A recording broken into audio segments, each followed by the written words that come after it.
ओम शांति। आज सुनते हैं प्यारे बाबा की 13 जून की मुरली से दिल में छपने वाली गहराई की बातें। आज की मुरली में बाबा ने कहा कि बच्चे अच्छी तरह से पहले जैसे मसाला कूट कूट कर बच्चे महीन बनाया जाता है, ऐसे ज्ञान की हर एक बात अच्छी तरह समझानी है, बुद्धि में बिठा देनी है। और पहले पहले तो बाप के चित्र पर अच्छी तरह समझाना चाहिए, बाबा की अच्छी तरह महिमा करनी चाहिए, हटना नहीं चाहिए, 5 मिनट तक उस पे समझाना है। पूछो, हम दिल से बाबा की इतनी महिमा करते हैं या देव भान में भरे पड़े हैं? जो 5 मिनट भी महिमा दिल से नहीं कर सकता, समझो देह अभिमान का भूत तो उस पे पूरा ही सवार है।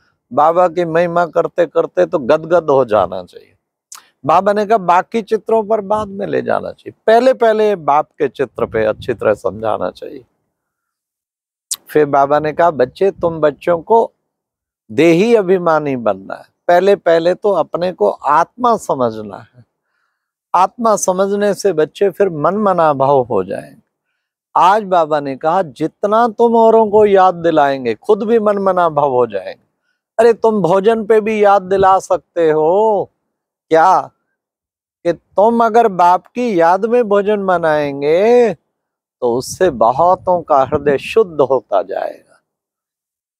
तो तुम्हें ये सबको बाबा ने कहा पैगाम देना। क्यों? क्योंकि तुम हो पैगंबर। पैगंबर का काम ही है पैगाम देना। पूछे सारे विश्व में पैगाम पहुंचा चुके हैं? बाबा ने मुझे कह दिया तुम पैगंबर हो। फिर बाबा ने कहा कि बच्चे, बाबा सुप्रीम बाप भी है, तो सुप्रीम टीचर भी है, तो सुप्रीम सतगुरु भी है।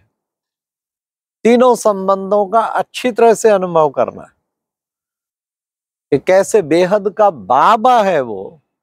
बाबा बाबा कहते बच्चे अंदर में उछल आ जानी चाहिए। कईयों को उछल आती नहीं है, उछल आनी चाहिए ना। फिर बाबा ने कहा ये बच्चे, बाबा इस सारी सृष्टि का बीज रूप भी है, इसलिए सृष्टि के आदि मध्य अंत का राज जानता है, क्योंकि वो बीज रूप है। फिर बाबा ने कहा कि बच्चे पुकारते हैं ना, हे पतित पावन आओ, वो आके सबको पतितों को पावन बनाता है, सतो प्रधान बनाता है। बाबा ने कहा छोटी छोटी बच्चियां अगर बुजुर्गों को बैठ के समझाएं तो कमाल हो जाए। इन बच्चों का, छोटे बच्चों का भी कितना असर पड़ता है। फिर बाबा ने कहा कि बच्चे, तुम बच्चों को ये चित्रों पर जरूर समझाना है सबको। और बाबा ने कहा कि बाबा जो है तुम बच्चों को तमो प्रधान से सतो प्रधान बनाने आए, और तुम बाप की याद से ही तमो प्रधान से सतो प्रधान बनेंगे, नहीं तो सतो प्रधान बन नहीं पाएंगे। जितना बाप को याद करेंगे तमो प्रधान से सतो प्रधान बन।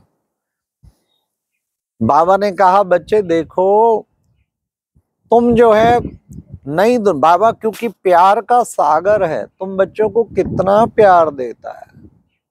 नो डाउट, रोज बाबा मीठे बच्चे, प्यारे बच्चे, लाडले बच्चे, प्यारे बच्चे, कल्प में किसी ने नहीं इतना प्यार किया होगा। रोज करता है और हमारी सारी गलतियां माफ करता है। और फिर प्यारे बच्चे, मीठे बच्चे, लाडले बच्चे। हाँ, गलतियां भले करें, मीठे से फिर कड़वे हो जाते हैं, फिर अगले दिन फिर मीठे बच्चे, प्यारे बच्चे, लाडले बच्चे। तो बाबा ने कहा प्यार का सागर है, तो आगे जो नई दुनिया आ रही है ना, उसमें भी प्यार होगा। लक्ष्मी नारायण सभी देवी देवताओं का प्यार होगा, लेकिन बाबा ने कहा काम कटारी नहीं होगी। यहाँ तो काम की बांस, विकारों की बांस होती है ना, बाबा कहते वो नहीं होगा, जिस्मानी नहीं होगा, रूहानियत वाला होगा, आत्मक स्थिति वाला होगा। बाबा ने कहा पूछ सकते हो क्या, इन लक्ष्मी नारायण को ऐसा किसने बनाया हाँ, पवित्र दुनिया में तुम बाप को याद करते करते तुम पवित्र दुनिया में चले जाएंगे। बाबा ने कहा जरूर ऐसी पढ़ाई पढ़े जिससे वो ऐसा बने। आज बाबा ने कहा तुम बच्चे ईश्वरीय मत पर चलते हो, श्रीमत पर चल के ही तुम श्रेष्ठ से श्रेष्ठ बनेंगे। मनमत तो भटकाएगी, परमत भटकाएगी, पर बाबा ने कहा श्रीमत जो है तुम्हें श्रेष्ठ से श्रेष्ठ बनाएगी। तो तुम्हें श्रीमत पर चलकर श्रेष्ठ से श्रेष्ठ बनना।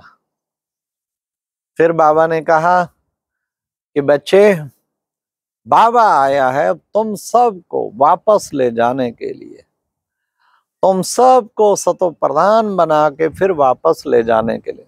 देखो बच्चे, माँ भारी लड़ाई भी गाई हुई है, लेकिन वो कौन सी लड़ाई है? वास्तव में बच्चे अभी तुम्हारी लड़ाई है। किससे? बाबा ने कहा कि तुम अब लड़ाई लड़ रहे हो इस माया से।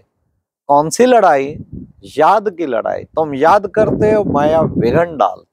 तुम याद करते हो, माया विघन डाल। बच्चे, बाबा एक ही मंत्र तुम्हें देते हैं। अरे कौन सा मंत्र है बाबा? मन मना भाव। बस अपने को आत्मा समझ के बाप को याद करेंगे तो जितना प्यार से याद करेंगे तुम्हारे सारे पाप कटते जाएंगे, तुम्हारे पाप कटते जाएंगे और तुम फिर औरों के भी विक्रम विनाश करने के योग्य बनोगे। सर्विस की तुम्हारे अंदर उछल आएगी। उछल किसको नहीं आती? जिसमें खुद में धारणा नहीं होती तो फिर उछल नहीं आती। धारणा होगी तो उछल आएगी। फिर बाबा ने कहा कि बच्चे ऐसा तुम पुरुषार्थ करते हो इस वक्त, तुम्हें कैसे बाप समान बनना है बाबा आके तुम बच्चों को समझाते हैं कि बच्चे बाप समान बनने के लिए खूब पुरुषार्थ करना। तुम्हारा घर बाबा ने कहा टावर ऑफ साइलेंस, शांति धाम, उसे कहते हैं स्वीट साइलेंस होम। ऐसी दुनिया में बाबा तुमको ले जाने के लिए आया है। तो तुम बच्चों को कितना ना पुरुषार्थ करना चाहिए, ऐसी दुनिया में चलने के लायक बनना चाहिए। उस दुनिया में बाबा ने कहा किसी प्रकार का दुख रोग शोक कुछ नहीं होगा, सदा ही खुशियां होंगी। तो ऐसी दुनिया में अब बच्चों को बाबा आया है ले जाने के लिए। फिर बाबा ने कहा कि बच्चे देखो बच्चे, काम महाशत्रु है। तुम पवित्र बनेंगे तो फिर पवित्र दुनिया के मालिक बनेंगे, और बाप की याद के बिना पवित्र बन नहीं सकते। इसलिए बच्चे तुम्हें बाप समझ के भी याद करना है, टीचर समझ के भी याद करना है, और सतगुरु समझ के भी याद करना है। फिर बाबा ने कहा कि बच्चे तुम बच्चों को क्या करना है? अभी आज का वरदान मुरली में था, शांति की शक्ति के साधनों द्वारा सारे विश्व को शांत बनाने वाले क्या बनेंगे? बाबा ने कहा रूहानी शस्त्रधारी भव। शांति की शक्ति के साधनों द्वारा विश्व को शांत बनाने वाले रूहानी शस्त्रधारी भव। कहीं दूसरी शक्ति यूज करते हैं न, वो नहीं यूज करने। शांति की शक्ति तो भले यूज करो, और उससे रूहानी अस्त्र शस्त्रों से सुसज्जित बन जाओ। रूहानी शस्त्रधारी भवा। कितना अच्छा बाबा ने बताया। वो अस्त्र शस्त्र भूल जाते हैं, माया भुला देती है। बाबा कहते भूलने नहीं चाहिए। उन अस्त्र शस्त्रों को सदा धारण करो, रूहानी ज्ञान के अस्त्र शस्त्र वो सदा धारण होने, और शांति की शक्ति के साधन अपनाओ। क्रोध का तरीका नहीं अपनाओ। कहीं क्रोध करते हैं, क्रोध से काम करना, काम हो भी जाएगा तो भी बिगाड़ करेगा। फिर आज बाबा ने स्लोगन में कहा निर्विघ्न रहना और सबको निर्विघ्न बनाना, यही सच्ची सेवा का सबूत है। जरा भी स्थिति विघ्न में ना आए, बाबा मेरे साथ है। जरा भी विघ्न में ना आए, औरों को भी विघ्न में ना आए। बाबा ने कहा निर्विघ्न रहना और निर्विघ्न बनना। निर्विघ्न रहना और बनाना, सबको बनाओ, किसी का विघ्न काट देना। कितनी दुआएं, कितनी दुआएं। सबसे बड़ी सेवा यही सच्ची सेवा, बाबा ने कहा ये सबसे सच्ची सेवा। अच्छा, ओम शांति। ये थी आज की मुरली से दिल में छपने वाली गहराई की बातें। ओम शांति।